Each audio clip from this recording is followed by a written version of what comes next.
¿Qué tal amigos de Vortex 360? Bienvenidos a una edición más de nuestra sección Personajes. El día de hoy es muy especial ya que contamos con la presencia de una figura nacional.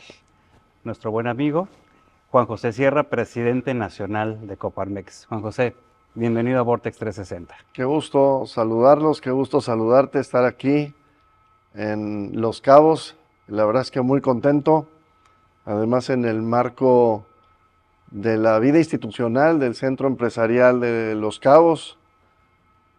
Sale Arandi, que hizo un gran trabajo, Así es. y le invitamos a participar ahora como presidenta de federación. Y entra el buen amigo también Héctor a liderar los trabajos del Centro Empresarial Los Cabos. Creo que esto es importante en la vida institucional. Los cambios de presidentes son parte de los liderazgos desde los centros empresariales. Es parte, insisto, de la vida institucional y es lo que en el tiempo fortalece a la institución y fortalece al Centro Empresarial de Los Cabos. Pues muchas gracias, Juan José, por tus palabras. Y sí, en efecto, estamos en el marco de esta toma de protesta del nuevo consejo que pues entra prácticamente en funciones. Juan José, a mí me gustaría empezar en esta sección de personajes. Queremos conocer primeramente a la persona. Yo sé que eres de Veracruz, ¿correcto? Es correcto, veracruzano de nacimiento. Ahí tienen Excelente. su casa. Muy bien, muchas gracias. Cuéntanos, ¿cómo fue tu vida el haber nacido en Veracruz? ¿Cómo fuiste evolucionando, digamos, hasta llegar a lo que es el mundo empresarial? Desde tu infancia, digamos. Sí, bien, yo, pues bien lo dijiste, soy veracruzano de nacimiento, y ahí, pues en una familia de 4 hermanos, mi papá emprendiendo, migrante español, Ok. que vino a México y llegó por Veracruz en el 55, precisamente emprendiendo un negocio. Él primero trabajó para una empresa, para Almacenes Blancos, y algunos recordarán ¿Cómo no? ¿Cómo esas no? Claro, tiendas. claro que sí.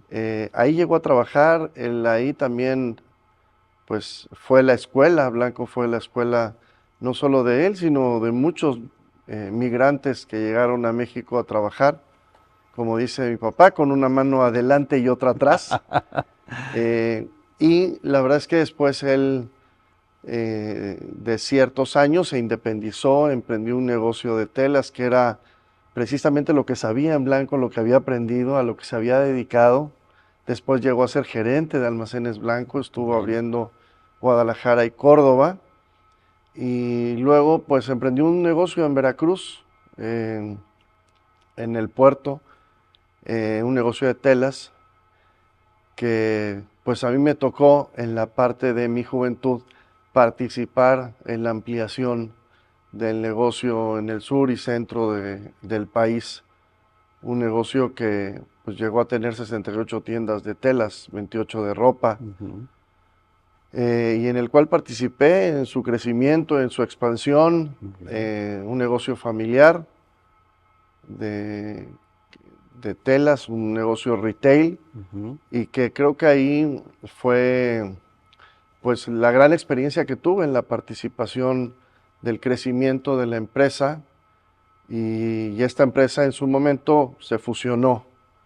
Y bueno, creo que ahí es donde pues yo aprendí, ¿no? El tema de ser empresario, y luego pude también en el tema hacer algunos emprendimientos en la misma empresa con tema Fabuloso. de boutique de ropa. Recuerdo muy bien cuando se casaba mi hermana y no había una tienda en Veracruz que vendiera un buen smoking para la boda de mi hermana. Ok. Lo tuve que ir a comprar a Puebla, y a partir de ahí, con una oportunidad de un negocio, pues fue como la empresa compró un edificio, una tienda, y ahí empezamos una boutique que se llamó en su momento Brios. A partir de esta necesidad de que Ujú. eh, en la ciudad de Veracruz, no había Ujú. donde comprar un buen smoking, un buen traje. Y ¿Viste de la oportunidad? ahí vimos la oportunidad, nos fuimos a una feria en Estados Unidos para traer unas buenas marcas para la boutique y la verdad es que fue un éxito, pusimos una segunda sucursal. En fin, creo que pues una gran experiencia en el mundo de los negocios, en el mundo de la empresa. Ujú, Y ahí fue como posteriormente me vinculé a Coparmex, participando en la institución, en Coparmex Veracruz. ujú. Y una vez participando ahí en Coparmex Veracruz, pues en su momento llegué a ser presidente de Coparmex Veracruz, Ujú. luego vicepresidente nacional y bueno, pues hoy encabezando los trabajos de esta gran institución que es Coparmex, la Así es. Confederación Patronal de la República Mexicana. Muy contento, muy comprometido también por la responsabilidad que implica el liderar esta gran institución de 95 años de historia, con un Claro, gran legado, claro. un legado que por supuesto trasciende. Excelente. Pues es una gran historia y bueno, ya nos compartes lo que es tu trayectoria dentro de Coparmex. Y entrando a los temas de agenda, en primera instancia, me gustaría que nos compartieras un poco, digo, sabemos que recientemente tomaste protesta como presidente nacional, que es un cargo importantísimo, yo te diría, no tanto en el mundo empresarial, sino para todo México.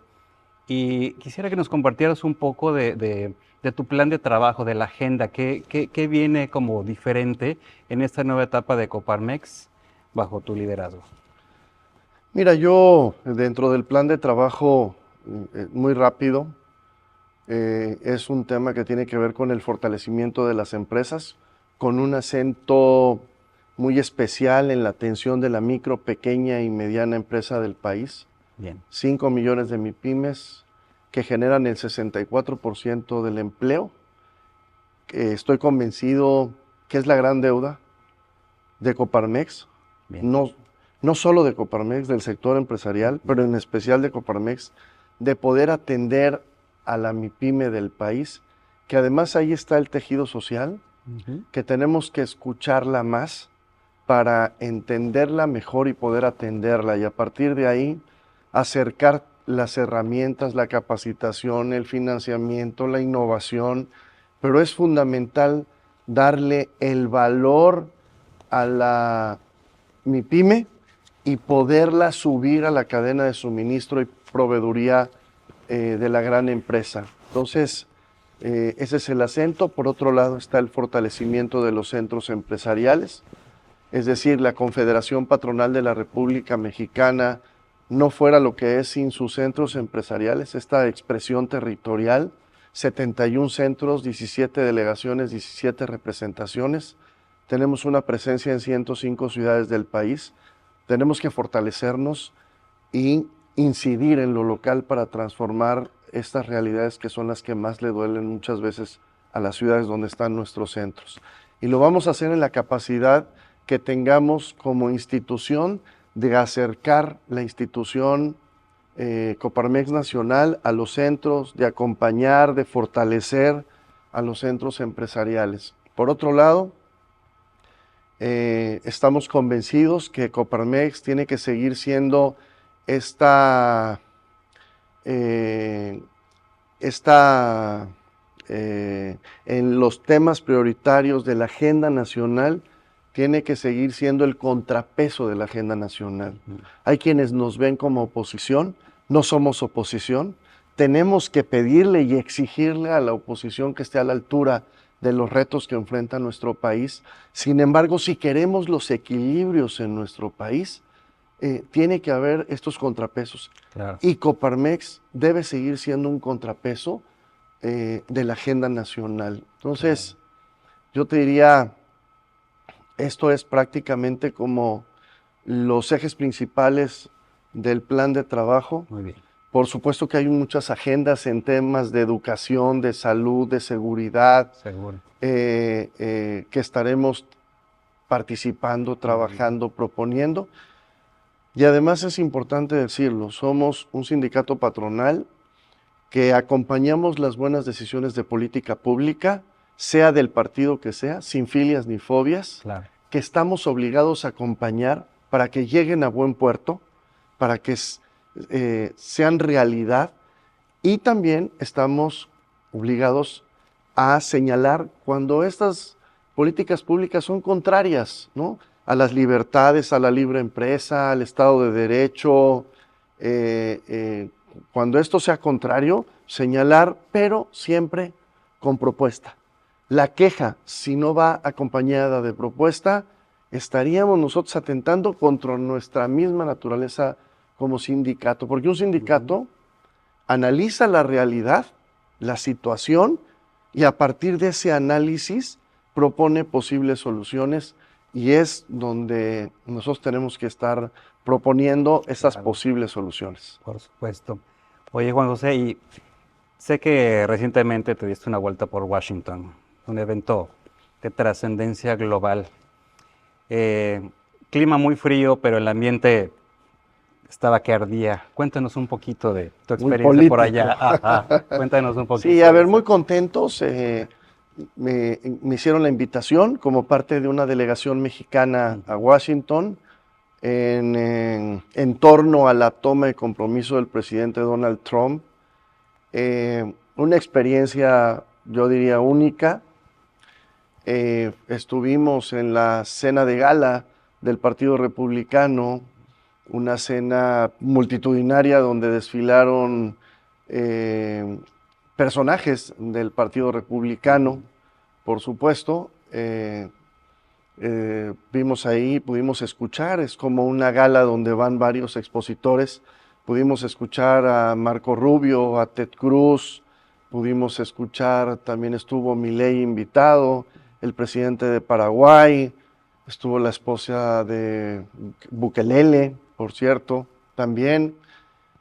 Hubo mariachis, pero ¿En la verdad hubo mariachis? Sí, hubo mariachis, Wow. sí, efectivamente. Entre unos conferencistas y otros hubo mariachis. Creo que fue una gran gala donde estuvo también el embajador Esteban Moctezuma, que me parece que ha sido ratificado de nuevo para ser el embajador de México En Estados Unidos. en Estados Unidos. Bien, pudimos platicar con él, es decir, creo que fue dentro de la gala, fue una buena oportunidad para pues poder platicar con muchos actores, ¿no?, sobre todo del Partido Republicano, que estaba pues a unas horas de tomar posesión. Tuvimos también, estuvo la presencia del hijo de Donald Trump, estuvo el ex embajador Christopher Landau, que entiendo sería o será el subsecretario de Estado. Muy bien, y al día siguiente tuvimos un brunch con un think tank de Estados Unidos que se llama Bienvenido Empresario. Ahí sí estuvo el ex embajador Christopher Landau, estuvo un asesor personal del presidente Trump, y también participó la delegación mexicana que anunció inversiones de empresas mexicanas en Estados Unidos. Nos acompañaron empresas como Acero, FEMSA, Farmacias Guadalajara, Cemex. Wow. Y la verdad es que fue un gran mensaje y demostró que un tratado de libre comercio con reglas claras, con paneles de controversia, con beneficios para los tres países, pues hace una gran zona económica, una de las más grandes del mundo, y creo que te da esta posibilidad de que también empresas mexicanas inviertan o empresarios mexicanos inviertan en Estados Unidos, que esto pues es una gran señal y es un gran mensaje. Claro. Y fíjate, entrando en temas de nuestra agenda nacional, digo, aquí el tiempo que tenemos es corto y vamos a buscar ir al punto. En temas de seguridad y Estado de Derecho, desde la perspectiva del gran empresariado mexicano, ¿cómo percibes la situación de México? Mira, hemos dicho desde Coparmex, partamos de una realidad que tenemos retos, riesgos y oportunidades. Bien.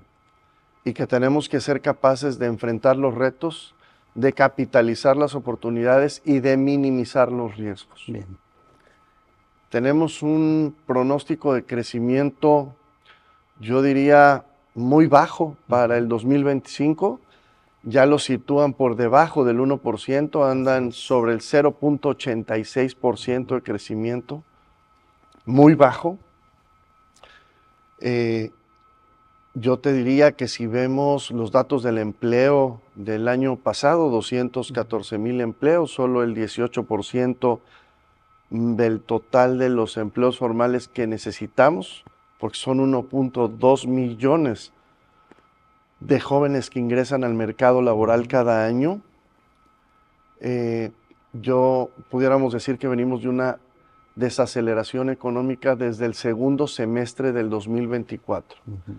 Ante esta realidad de esta desaceleración económica que viene presentando nuestro país, nos parece que no debiera ser en la gran oportunidad que tiene nuestro país de la relocalización de las cadenas de suministro del lado de nuestro gran socio comercial que es Estados Unidos, lo que llamamos nearshoring, una oportunidad que según los especialistas, analistas dicen que se repite una cada 100 años. Es la gran oportunidad para México para atraer inversión extranjera directa de nuevas empresas, pero los datos es que solo el 8% son inversión extranjera directa de nuevas empresas. El 86% restante de la inversión extranjera directa es reinversión de utilidades de empresas ya establecidas en nuestro país. Ahí está la gran oportunidad. ¿Qué tenemos que hacer como país? Tenemos que hacer cosas diferentes a las que estamos haciendo.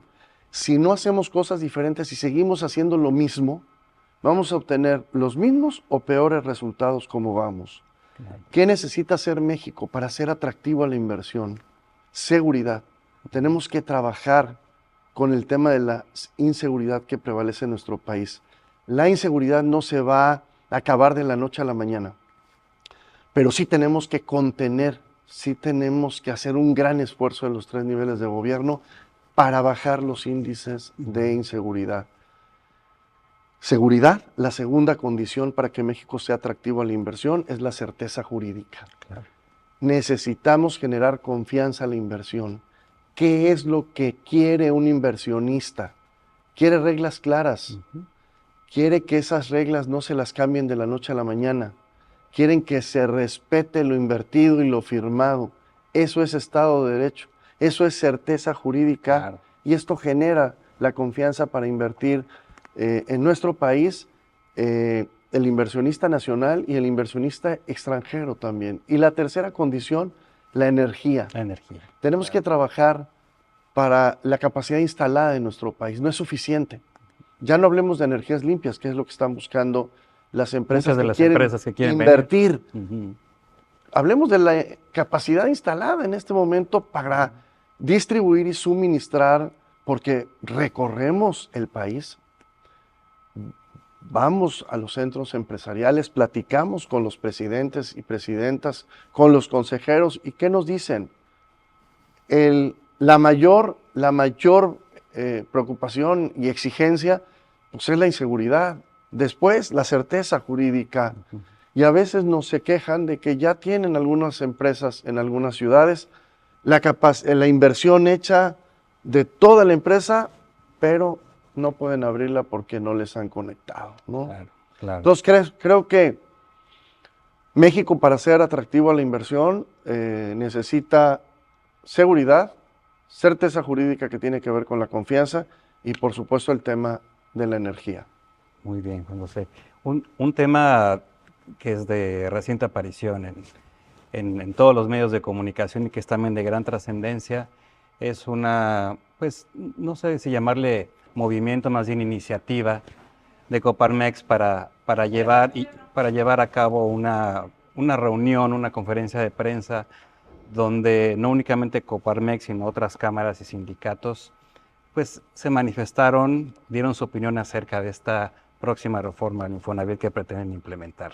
¿Cuál es tu opinión al respecto? Bien, César, yo diría que es un hecho histórico, inédito, que no se veía en 30 años, cuando Carlos María Abascal, un expresidente nacional de Coparmex, llegó a un acuerdo con Fidel Velázquez y algunos otros líderes sindicales y acordaron la nueva cultura laboral que trajo la paz laboral a nuestro país.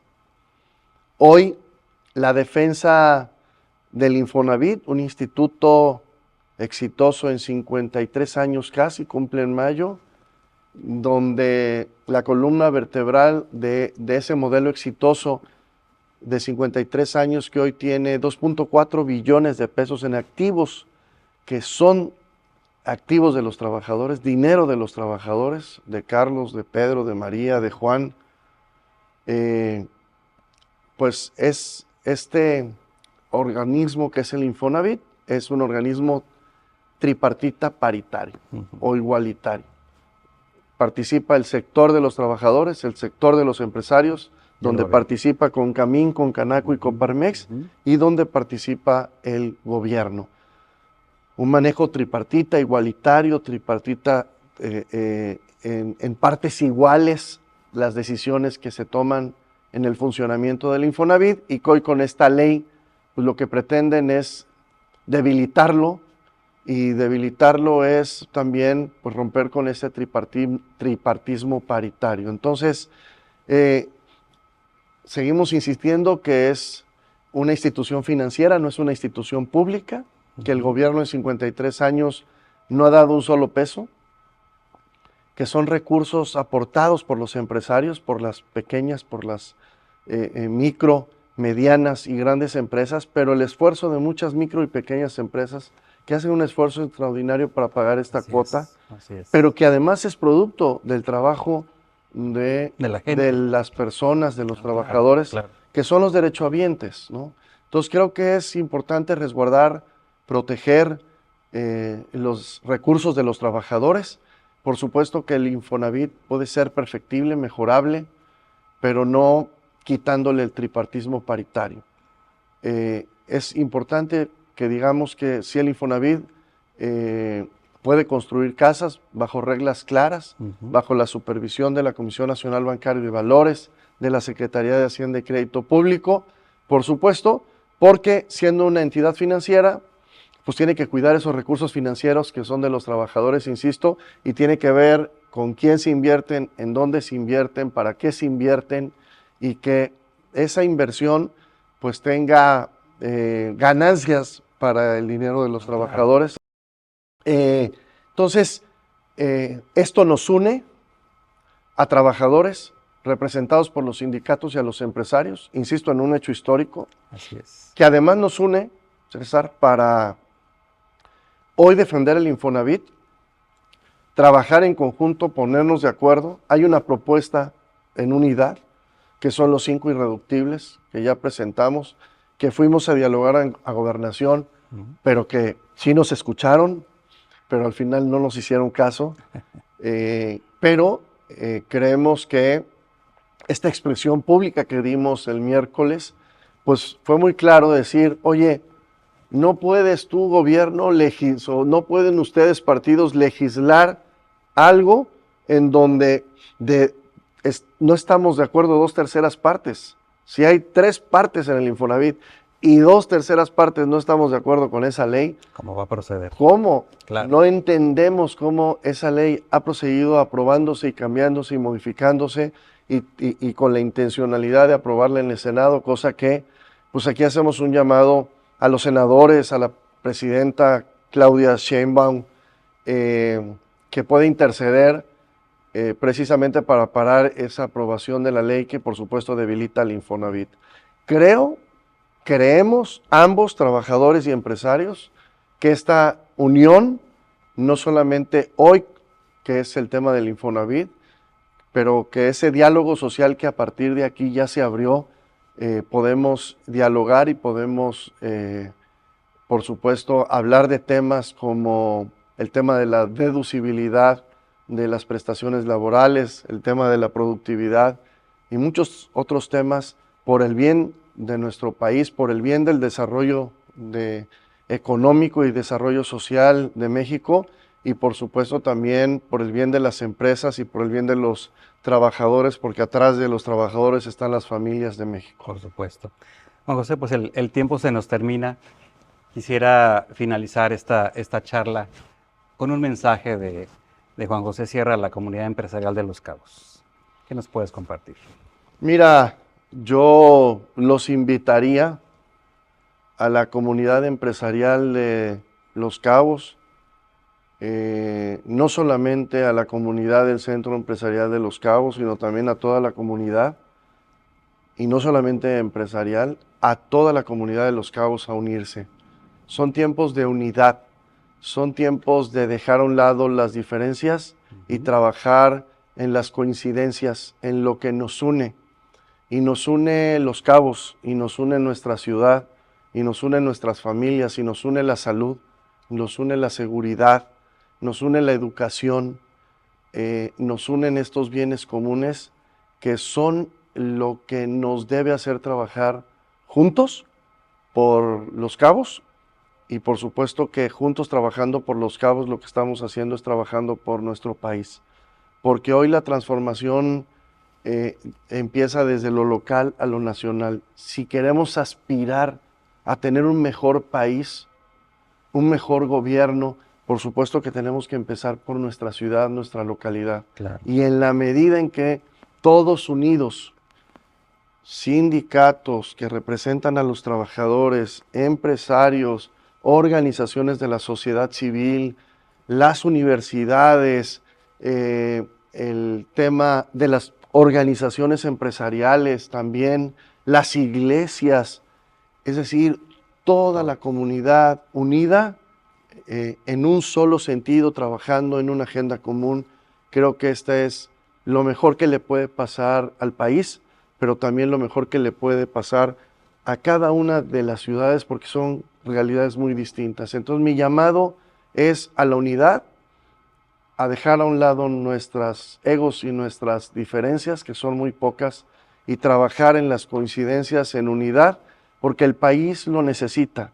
Claro. Y la mejor forma de enfrentar los desafíos que enfrenta nuestro país, estas presiones internas y externas, es en unidad.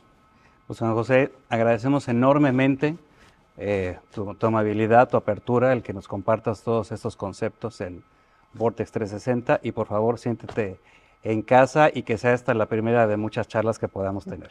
Me siento, la verdad es que, como bien lo puedes ver, me siento en casa. Estoy muy contento y por supuesto que yo, Los Cabos es mi segunda casa. Muchísimas gracias.